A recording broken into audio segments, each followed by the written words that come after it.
চলুন আমাদের এই নতুন বাড়িতে আপনার শুভ পায়ের ছাপটা দিয়ে বাড়িটাকেও শুভ করে তুলুন। বাবা বৌমা, আমার তো সে বিয়ের কথা মনে পড়ে গেল গো। নেহাত বড় বৌমা জোর করলো তাই যে আমার পায়ের ছাপ না পড়লে নাকি নতুন করে পাই দেবে না। না হলে এইসবে আমার বাবু লজ্জাই লাগে একটু। ঠিক আছে মা, এবার চলুন।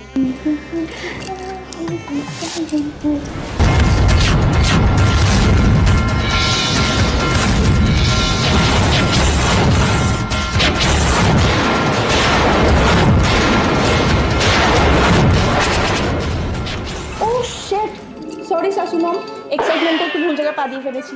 চাপনি চাপনি, আপনারা কন্টিনিউ করুন।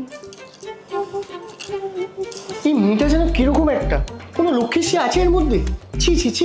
ধিঙ্গি মেয়ে কোথাকার একটা, সারা দিন শুধু নাচন কদন করে চারিদিকটা তছনছ করে দিল।